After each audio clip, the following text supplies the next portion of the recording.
storm of 1994. The roads are starting to clear, but will there be traffic jams? We'll have a live report from Sky 11. We'll also tell you what they're saying in Frankfort about the way the county handled the storm. Fire in southern Indiana sends 4 to the hospital, and the cold makes it tough for firefighters. And what's going to happen to all you folks who missed work and your paychecks this week? And a verdict is in the Lorena Bobbitt trial. We'll have that for you. The 5 o'clock news is up right now.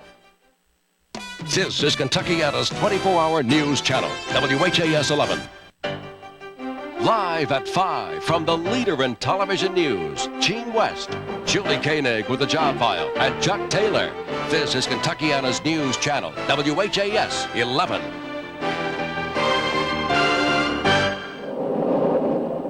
More signs of life are popping up over Kentuckiana tonight.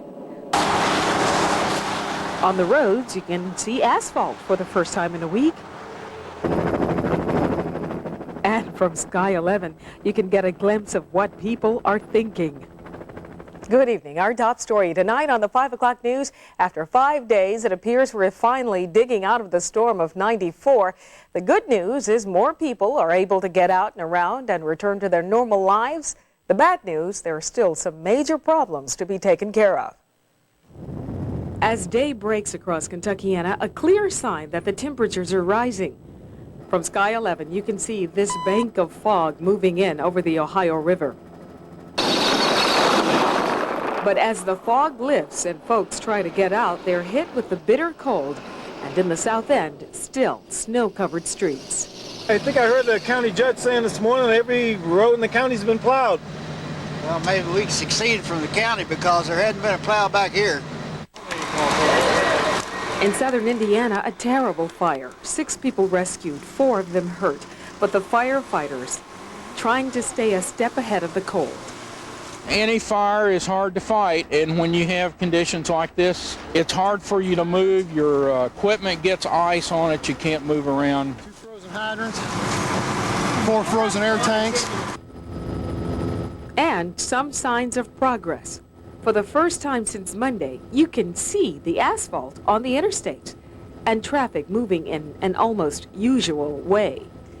Well, let's see if the traffic is still moving along tonight. Let's check in with our Julie Koenig in Sky 11. Julie, how are things doing now? Well, Gene, this just goes to show that even if you have asphalt to drive on, it doesn't mean that the drive's going to be any easier if you're coming into Kentuckiana. Let's take a look at I-65 northbound. You'll recall last night at about this hour, the southbound lane was wall-to-wall with trucks. Now it looks like the slowup is in the northbound lane. We are told that the problem has to do with the entrance ramp at Fern Valley Road. Apparently Fern Valley is kind of shut down right now as a wrecker tries to extract some semis that had been stuck in that vicinity, and that is causing a slowup as people try to get onto northbound 65. You can see that the traffic there is kind of creeping along compared to the southbound lanes, which are moving fairly well. Also to pass on to you tonight, 64 westbound is closed at Hurstbourne. Remember, 64 was just reopened today. Again, that is due to snow problems. We flew over the bridges. Traffic is picking up on the Clark Memorial Bridge, the JFK Bridge, so expect a small delay when you get there. Other than that, coming out of Spaghetti Junction, 64 and 71 both look good heading out of town. A lot less snow on the ramps today thanks to the sun and some warmer temperatures. We are going to continue to keep an eye on 65 and also try to hit some other areas around town. So we'll be heading up into the Portland area yet this half hour. We'll let you know what things look like up there in a few minutes. All right. Thanks, Julie Koenig. High above us in Sky 11. It's still not over for thousands of homeowners in Jefferson County whose neighborhoods have yet to be plowed.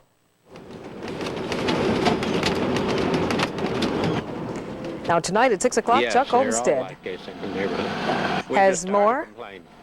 There's no, you complain so much, well, it don't do any good. Now tonight at 6, Chuck Olmstead has more on why homeowners feel as if they've been forgotten and what officials are promising in relief. Now, while snow still covers the subdivisions, the interstates have cleared up. The only thing that's at a standstill on the highways right now is our Stephanie Collins. Stephanie? Hello, Gene. Now, Julie just told you that there's some traffic problems along Interstate 65. That's south just a bit. I'm standing here at the Eastern Parkway Exchange. As you can see, traffic is moving along at a pretty good clip, about 40-45 miles an hour. Again, as we've told you, this interstate has been open now for the second day, and things are a lot different than they were yesterday. But now all the interstates across Kentuckiana are open. But that doesn't necessarily mean things are easy going. Well, 71's one lane. It's treacherous. Just have to run 45, 50 mile an hour. Be careful. Just coming across 65 out of New Albany, Indiana. Pretty good? Southbound, northbound's bad. But other than that, the Indiana roads are good. Now this is Interstate 65 just after noon today. Traffic backs up all the way to Fern Valley Road. It's not so much the ice and snow that are causing these problems, it's getting all the cars and trucks out of town. Now we're back out here live on Interstate 65, and like we said, there's no problems right now southbound or now northbound, but Julie up in Sky 11 is saying that they're having some problems down near the Fern Valley Road interchange, Gene. All right, thanks, Stephanie Collins reporting live from Interstate 65. Now, trouble on the roads goes double for those who must walk on the roads. And that's many of us, because many of the sidewalks are completely snow-covered.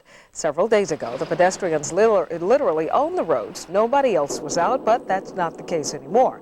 More folks are out in cars, but the sidewalks are still covered. No, in '78 there was a big snow, but I don't even remember it being remotely like this. Maybe because I was a lot younger and it was a lot more fun. You should know that neither the city nor county are responsible for most of the sidewalks, so walkers have to rely on their neighborhoods. For the past couple of days, there have been a lot of finger pointing here in Jefferson County over who should clean which roads. Our Mark Hebert went to Frankfort today to try to look for some answers. He joins us now with news of what he found. Mark?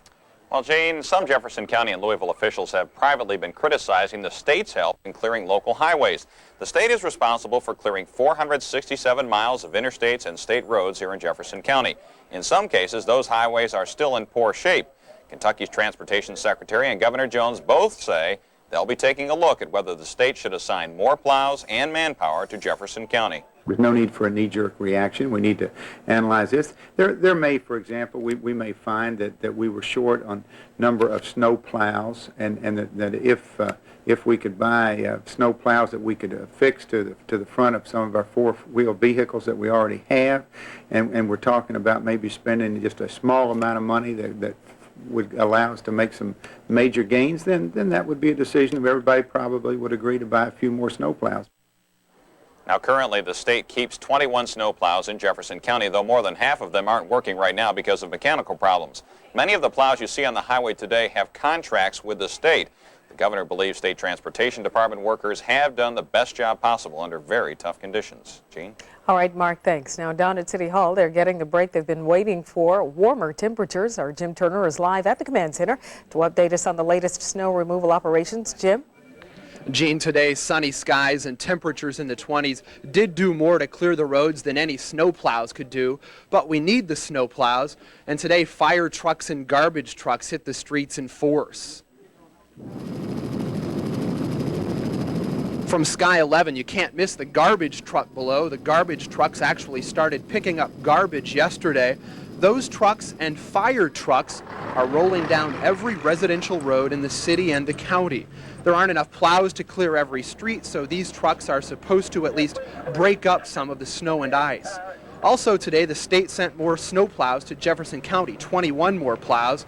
In the future, Louisville Mayor Jerry Abramson says he hopes for more extensive support from the state. They've had some real difficulties, there's no question. They've been stretched probably thinner than any other governmental entity. And hopefully out of this, maybe in the future, they'll redeploy some additional equipment and some additional focus to the Jefferson County area. Back out live now at the command center. A few other notes today. First, TARC, the bus service in Louisville, Jefferson County, and southern Indiana. Most of the routes are getting back to normal. They hope to return to a normal schedule tomorrow, although there are several delays. Just a few minutes ago, we talked to some people downtown on Liberty. They said that they had been waiting an hour and 45 minutes for a bus, so obviously some delays with TARC. We knew there would be some delays. Also, a lot of water main breaks still. For instance, in the last 24 hours, the city reports 43 water main breaks in 24 hours. So problems with pipes that froze up earlier in the week when the temperatures dipped down into the -20 range. And one other note, LG&E reports today that throughout the storm, roughly 42,000 customers lost power at one time or another. Most, if not all, of those customers have power tonight, Gene. All right, thanks. Jim Turner reporting live from Command Central Force. Now, if you have children, here's something you may not want to hear. Jefferson County schools could have yet another day off on Monday.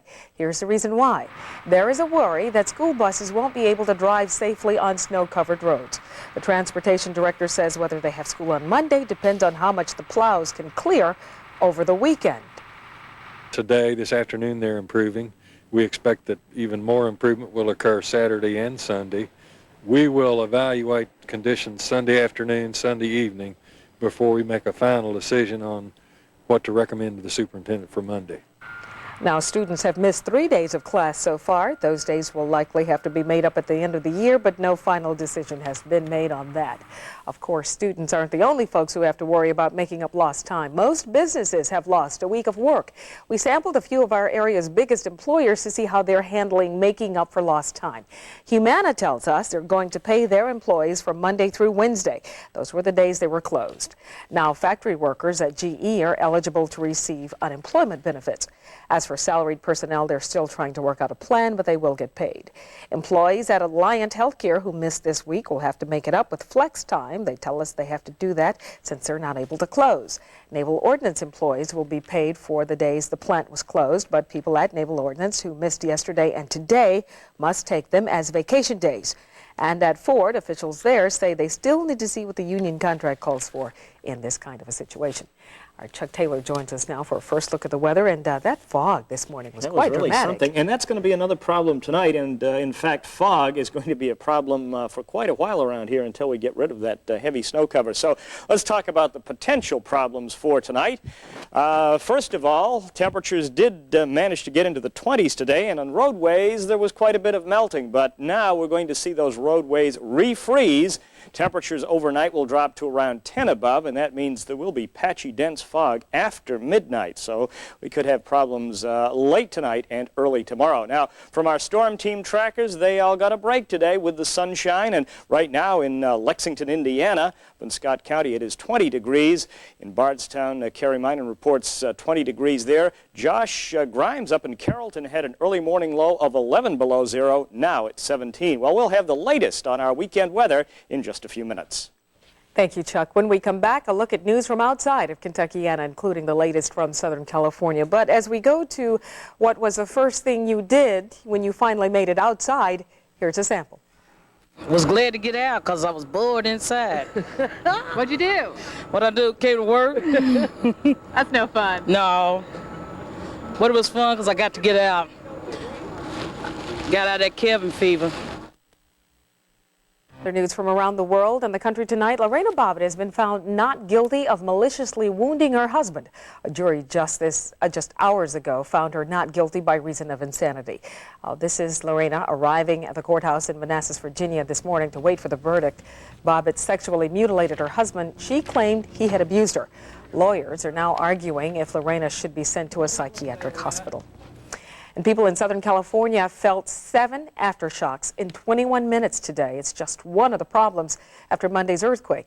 Here was another problem. Look at this truck that just dropped off an interstate ramp. The driver became confused and drove off the broken freeway. The truck landed in the blade of a bulldozer. Luckily, he wasn't hurt badly. Here's how the earthquake felt.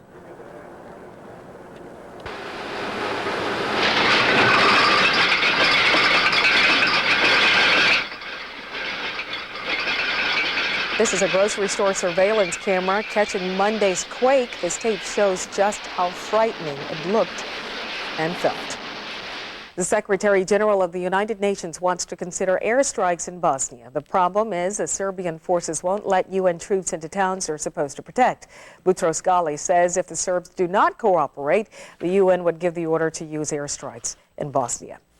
And Kentucky State Police are investigating the death of a Fort Knox man. Someone discovered the man's body in Meade County around 8 this morning. Police say the man was 43 years old and he died from gunshot wounds. The victim is a military dependent. Police are not releasing his name and they do not have a motive for the shooting yet. We've seen our share of water main breaks here because of the cold weather, but take a look at what happened in New York. This break sent water gushing into the streets and it flooded a tunnel. 200 people had to leave their homes. Honor each other together as husband and wife for the rest of And your you can't let 16 inches of snow and sub-zero temperatures cancel your wedding. Lawrence Ruhr and Deborah Bunch tied the knot yesterday in Florence, Kentucky.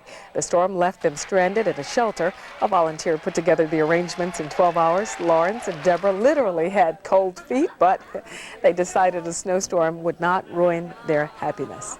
Just how warm will it get this weekend? Chuck Taylor will let us know. And if you need some ideas of what to do, here's what others did when they first got out today.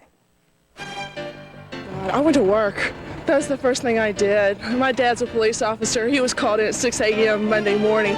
So it really hasn't been a problem for us. We all drive four-wheel drives. Well, I went to the video store, but everything had already been rented. So really it was pretty much go to work, go to the grocery, and back home. So, is Chuck Taylor, Ken Schultz, and Ashley Chisholm, the WHAS 11 Storm Team. Early this morning, we had problems with dense fog. The air was a little more moist last night, and as temperatures dropped under clear skies to the dew point, that dense fog formed. We also had a little inversion layer over the city, but all that lifted at mid-morning, and with bright sunshine, temperatures climbed well into the 20s this afternoon. The same situation may occur again tomorrow morning, so that's something to remember. And later on, as really warm air starts to move in over the snow cover, we again will watch out for dense fog. There is some moisture in the form of mostly rain over Texas. Eventually that's going to head in our direction, and I think by Monday we could see maybe a few light showers around here. Initially this precipitation is going to be on the light side. It's a situation we will be monitoring because of course we do have the potential for flooding, but it looks like for the next few days we don't have anything to worry about. Now that big high pressure system is dropping to the south. To our west, the southwest winds are really taking over, and you can see it really warmed up. To our west, 30 around St. Louis and Kansas City, 45, even up around Des Moines. The temperature is 36, and in Chicago, the temperature is 23. There are the clouds over Texas. Those clouds will be streaming in here over the weekend. Right now, our temperature is 20. The humidity is 71%. We have a southwest wind at 8. The barometer now falling at 30.57 inches. We made it to 24 for our high. Our early morning low, a cold -6, but that was not a record. Now, during the day tomorrow, we'll start off with that fog. Then in the afternoon, a few clouds will be rolling in. Main thing is it will be milder. Here in detail is my forecast for tonight. Fair skies this evening with patchy fog later on tonight. Overnight lows will be around 10. Tomorrow we will see some patchy morning fog, then becoming partly sunny. Above freezing tomorrow afternoon with a high of 35. Tomorrow night a repeat of the fog. Overnight lows near 20 degrees. On Sunday up to 40. 44 on Monday, but by Monday we could see a few light showers, and on Tuesday a high of 50 with a few light showers. So the snow cover is going to be melting gradually over the next few days. All right, Chuck, thank you. Now the warmer weather is definitely helping out in the efforts to clear the streets. For the latest on the current road conditions, let's check back in with Julie Koenig, who has moved a bit west. Hi, Julie. Hi, Jean, and hello, everyone. Yeah, we've been flying over the Portland area and also over the area near Shawnee Park. Let's take a look down at, I believe this is now Northwestern Parkway. Looking pretty clear, as is Southwestern Parkway, as you cross near Shawnee Park. See some cars driving down there. It's mostly black pavement. Some other main thoroughfares through this vicinity. Portland Avenue is clear. However, a lot of the side streets near Shawnee Park and also in the Portland area are still snow covered, and there are cars parked all over these neighborhoods. So you might want to be careful if you're venturing out this evening. Again, kind of the big story right now, I-65, once again a headache at rush hour. We're told that it's slow from Shepherdsville to about Crittenden Drive. Now this is the northbound lane. Northbound traffic slow from Shepherdsville to Crittenden Drive. About a 15-mile backup. Not nearly as bad as what we saw heading south last night. Good news is once you get north of Crittenden and toward the fairgrounds, things ease up a lot better as you head toward the Kennedy Bridge. We're going to be flying over the Bardstown Road area, the Highlands next, so we'll have another report for you in a few minutes. Jean. All right, Julie, thank you. Are you still waiting for your mail to arrive? I got mine today. When we come back, we'll have the latest from the postmaster. But first, more of what you did the first time you made it out this week. Well, I watched two people fall and bust their butts right here. So I'm out here chopping this ice so nobody else does it. That's about the best thing I've had so far. I haven't been to work all week. I work in state government and we've had a week off. So what have you been doing? Well, 2 days I volunteered at the Emergency Operations Center for the city. $16,995 at your own. Continues in the next hour. Gary Rodemeyer joins us to tell us what's coming up next. Gary? Hello, Jean. Here's what's coming up. tonight on the news channel here at 5:30 and 6 o'clock. First of all, the story that all of us know about. We are tired of the snow. Crews and emergency workers who have labored around the clock. It's the latest toll from the winter storm. And the roads are one thing, but what about cleaning the parking lots and the sidewalks that give us access to services? More on that effort tonight. And I'm Melissa Swan. Stay tuned to the news channel tonight at 6 o'clock. Hear from some of Kentucky's top officials about reevaluating how we handle a snow. Will changes be made? We'll tell you tonight at 6. And Chuck Olmstead takes us into the subdivisions, see the worst of the bad roads, and hear from angry residents. And heading outside to capture next year's Christmas card. We escape from the storm to enjoy winter's beauty. Those stories and much more coming up tonight at 5:30 and 6 o'clock. Gene, I'll see you in a moment. All right, Gary, thank you. While neither rain nor snow will stop the mail, our storm of 94 sure did. But things are getting back on track slowly. Mail carriers made it out to some neighborhoods today for the first time since the storm hit. Some residents, though, still didn't get anything today, but the postmaster says they're trying to get to the mailboxes as quickly as they can. Our strategy is to start a route, and then wherever they leave off on Thursday, continue it on Friday. Wherever they leave off on Friday, continue it on Saturday, so that everybody will get mail delivery at least once, and we're hoping twice during this weekend period of time. Post office hopes to be back to normal by early next week, but the postmaster says that all depends on how much the sun helps out by melting down the snow. And there are some folks out there in Louisville who are without water tonight because of dozens of water main breaks. This water main break at Cannons Lane and Highcliffe is just one of 36 today. Crews from the water company are working overtime trying to get them fixed. These breaks have not caused any major water outages, but there are a few folks who are high and dry. We could see more problems this weekend as temperatures go above freezing and pipes begin to thaw. We'll be back with a final look at the traffic conditions from Sky 11, but first, more from you on the first thing you did once you made it outside. Have you been here all week? No, I was in Europe until yesterday. And I saw it on the TV in Europe. You saw this storm on TV in Europe? Louisville, yeah, absolutely. What did you think? I thought that maybe I should stay there. We just want to check in one last time with Julie Koenig in Sky 11. Julie, are things looking any better out there? They're looking okay, Gene, I guess, if you don't have to be on I-65, and that's not even as bad as it has been earlier this week. Let's take a look. We're over Bardstown Road right now, kind of circling the Highlands area. Bardstown looking pretty good. Usually that's bumper to bumper all the time. I think it's kind of slow going there as you head southeast. Look pretty good at the intersection of Bardstown and Broadway. We haven't been over 264 yet, but where we just came from, 264 in the northwest section of Jefferson County looks pretty good. Traffic over the Sherman-Minton is picking up again. Traffic over the Clark Memorial Bridge and the JFK Bridge moving well, but about as slow as it is for rush hour. Again, we want to remind you that northbound 65, there is a bit of a slow up in between Shepherdsville and about the area of Crittenden Drive. So that's about a 15-mile stretch. Again, they were trying to remove some tractor trailers from Fern Valley Road, which was closed at the last time I checked in with the county police. I don't know if it's open at this point.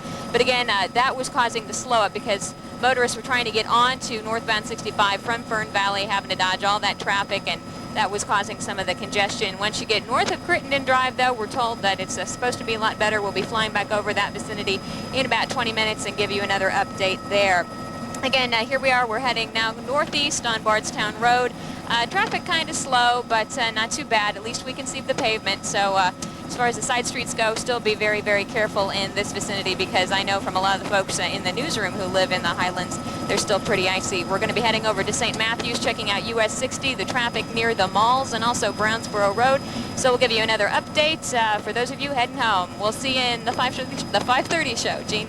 Julie, it sure is pretty with the sun setting on the snow that way, so thanks so much for talking with us. Julie Koenig, Lion Sky 11. We'll hear from her again in our 5:30 newscast. And that's it from here in our 5 o'clock newscast, but stay with us. Gary Rodemeyer joins me for the 5:30 news coming up right now.